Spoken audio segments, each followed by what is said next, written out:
بسم الله الرحمن الرحيم الحمد لله رب العالمين والصلاة والسلام على رسولنا محمد وعلى آله وصحبه وسلم تسليما كثيرا أما بعد السلام عليكم ورحمة الله وبركاته لازر تندرور موثرة respektora falenderojm Allahun Azza wa Jall atë të vetmin e falenderojmë vetëm prej tij falje ndihmë udhëzim kërkojmë atë të cilin e udhëzon Allahu nuk ka kush që e devion nëse atë të cilin e devion Allahu nuk ka kush që udhëzon dëshmojmë të gjithë na se nuk ka zot i cili e meriton adhurimin përveç Allahut subhanahu wa taala dhe dëshmojmë se Muhamedi sallallahu alaihi wasallam është rob dhe i dërguar i Allahut paqja mëshira Allah qofshin mbi të, mbi familjen e tij të ndershme dhe shokët e tij fesnik.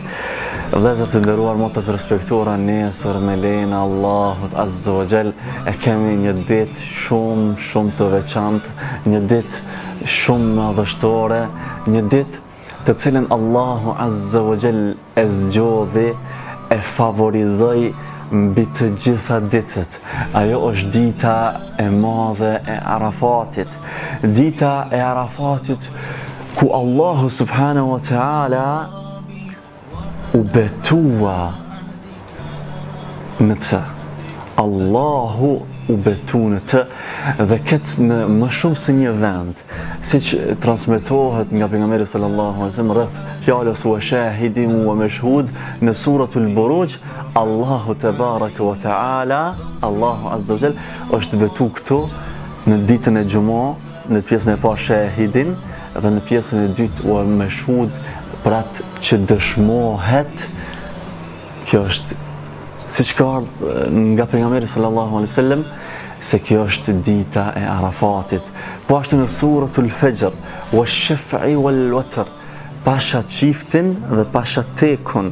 Dhe për çiftin është transmetuar nga Ibn Abbasi se ka thonë se me këtë është për qëllim dita e Bajramit, ndërsa teku, domethënë me këtë është për qëllim dita e Arafatit. Dita e Arafatit disa fakte që tregojnë dhe aludojnë për vlerën e lartë, disa specifika rreth kësaj dite. Ndëgjo mirë, kjo dita e Arafatit është dita në të cilën është përkry feja Allahut, ku Allahu e plotësoi mirësinë dhe begatin dhe dhuntin e tij ndaj umetit të pejgamberit Muhammed sallallahu alaihi wasallam, siç është transmetuar nga Umeri radiallahu anhu se një jahudi, një person erdhi te Umeri radiallahu anhu dhe i tha kështu: "Ta ja emir al-mu'minin, o prijes i besimtarëve, o udhëheqës i besimtarëve, ju e keni një ajetun fi kitabikum taqra'unaha لو علينا معشر اليهود نزلت لاتخذنا ذلك اليوم عيدا." Tha, ju e keni një ajet në librin tuaj, të cilin e lexoni, sikur na kish zbrit kjo ajet neve, jehudive, na e kishmi marr atë ditë për fest. Umer radiallahu anhu e pyeti, i tha, cili ajet po mendon? Tha, ajeti al-yawma akmaltu lakum dinakum wa atmamtu alaykum ni'mati wa raditu lakum al-islam dina. Tha, ajeti sot Allahu azza wa jalla, sot e kam përkry fen, al-yawma akmaltu lakum dinakum, e kam përkry për juve fen dhe e kam plotësu ni'metin në dhuntit ndaj jush dhe e kam zgjedh që Islami, jam i kënaqur që Islami është feja e juaj. Nëse Omer radiallahu anhu i tha këtij jahudis, i tha: "Qad arafna dhalika al-yawm", fa na e dim këtë ditë dhe kur ka vendi kur ka zbrit mbi të dërguarin e Allahut. Tha: "Wa huwa qa'imun bi Arafa yawmul Jum'a." Tha, ai ka qenë në këmbë në ditën e Arafatit, në ditën e Xum'a. Pra është dita në të cilën Allahu Azza wa Jall e ka përkry fen. Këtë marrën mend, kjo është domethënë fakti i parë vlera, dobija parë që du me cek për ditën e Arafat, informacion shumë i rëndësishëm për ditën e Arafatit. Pastaj, dita e Arafatit është dita ku Allahu Azza wa Jall liron më së shumti nga robërit e tij, nga zjarri, prej robërve të tij nga zjarri, edhe është dita e vetme në vit, e vetme ku Allahu Azza wa Jall ashtu si i përket madhështisë së tij, pa i ngjasu me njerëzit, me krijesat, Allahu Azza wa Jall zbret në qiellin e dunjës dhe Allahu krenohet para melaqeve, siç ka ardhur në hadithin të cilin e transmeton Aisha radhiyallahu anha, ku pejgamberi sallallahu alaihi wasallam ka thonë, nuk ka ditë ku Allahu subhanahu wa taala kaq shumë rob të tij liron nga zjarri se sa në ditë më shumë se sa në ditën e Arafatit. Wa innahu la yadnu, dhe ai me të vërtet zbret. Edhe këto disa prej dietarëve kanë thonë se me këtë është për qëllim mëshira apo mirësia e Allahut, ndërsa besimi e Sunnit është se Allahu vetë zbret ashtu si i përket madhështisë së tij. Na e dim se Allahu zbret në pjesën e tretë të natës, mirë, po në ditën e Arafatit është dita e vetme me vetë ku Allahu subhanahu wa taala zbret në qiellin e dunjas, thumme yubahi bihimul malaika, e pastaj Allahu Azza wa Jall krenohet para melaqeve, fe yaqul ma arada haulai, dhe thot çka deshtën ata, çka po dëshirojnë ata. Kjo është fakti i dytë rreth ditës së Arafatit.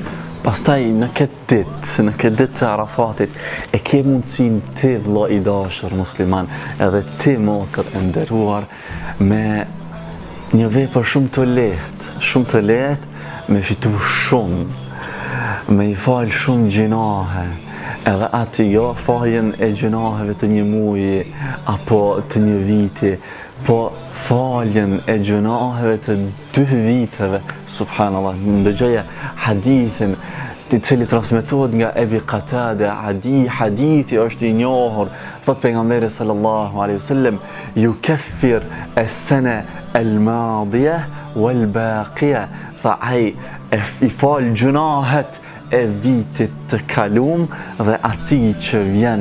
Hadithi është Muslim, në një tjetër transmetim thot pejgamberi sallallahu alaihi wasallam, ihtasib ala Allah an yukaffira as-sana allati qablahu was-sana allati ba'dahu, fa unë shpresoj tek Allahu që kjo, do të thonë, agjërim në këtë ditë ti fal gjunahet e vitit të kaluar, ti fal gjunahet e vitit të kaluar dhe ati që vjen pas.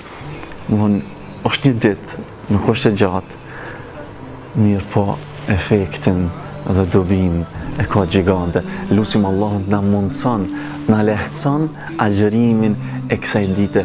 Prandaj vëllai i dashur musliman, keq problem nëse e kuptove, atëherë mos qëndro kopras vetëm ti ta fitosh, por shpërndaj edhe tjere, tregoj edhe tjere, tregoj familjarve, tregoj farefisit, ata që i njeh nga shokët e to, që edhe ta fitojnë keq problem me lejnë Allahut subhanahu wa ta'ala. Mirë po kujdes, agjërimi i kësaj dite vetëm për ata të cilët nuk gjenden në haxh, ata të cilët gjenden në haxh, për ata është më mirë mos me agjëru, nga se pejgamberi sallallahu alaihi wasallam nuk ka agjëru kur ka qenë në Arafat. Mirë po kjo vlen për ata të cilët nuk gjenden në haxh. Pastaj, çka të thojmë në këtë ditë të mëdhenjshme, cilët fjalë të shpeshtojmë, ta kemi parasysh se të gjitha mirësit apo vlerat që kanë ardhur për 10 ditët e Dhul-Hijjës, këtu natyrisht se dita e Arafatit hynte, sepse dita e Arafatit është dita e 9. Çka kemi thonë shkurt, çka kemi thonë dita ditët më madhështore tek Allahu Azza wa Jall, ku vepra është më e dashur tek Allahu, ku veprat janë më të pastërta, ku veprat kanë shpërblimin më të madh. Natyrisht se këtu është dita e Arafatit, mirë, po ka ardhur një lutje, një dua që është mirë na ta thojmë në këtë ditë. Ka ardhur specifik për ditën e Arafatit edhe që ta shpeshtojnë posaçërisht ata të cilët gjenden në Arafat. Ta shpeshtojnë këtë lutje. Ka thonë pejgamberi sallallahu alaihi wasallam, ndëgjoje mirë këtë hadith dhe inshallah me këtë hadith po do më përfundu. Pejgamberi sallallahu alaihi wasallam ka thonë, hadithi është hasan sipas Sheikh Albani rahmetullahi alaihi. Thot pejgamberi alayhi salatu wassalam, khayru du'a'i du'a'u yawmi Arafah. وخير ما قلت أنا والنبيون من قبلي لا إله إلا الله وحده لا شريك له له الملك وله الحمد وهو على كل شيء قدير. فدعاء ما أمير lutja më e mirë është lutja e ditës së Arafatit, dhe ajo më e mira që kam thonë unë dhe pejgamberët para meje është lutja la ilaha illa Allah wahdahu la sharika lah lahul mulku wa lahul hamdu wa huwa ala kulli shay'in qadir. Nuk ka zot i cili e meriton adhurimin përveç Allahut Azza wa Jall, wahdahu la sharika lah, është i vetëm pa rival, lahul mulku, ati i takon pushtetja dhe ati i takon falëndërimi, dhe ai është i plot fuqishëm për çdo gjë, dhe ai është i plot fuqishëm për çdo gjë. E lutim Allahun Azza wa Jall në fund, inshallah këto janë disa informaciona të shkurtra për ditën e Arafatit. E lutim Allahun Azza wa Jall që Allah na lehtëson përfitimin e këtë ditë, ta shfrytëzojmë këtë ditë ashtu si Allahu Azza wa Jall e don, ashtu si Allahu është i kënaqur. Dhe ripërtrina e këtë sunetin e agjerimit në ditën e Arafatit që të shpërndohet sa më shumë dhe të rinjallet kjo sunet. Walhamdulillahi Rabbil Alamin, wa sallallahu wa sallam wa baraka ala nabiyina Muhammad, wassalamu alaikum wa rahmatullahi wa barakatuh.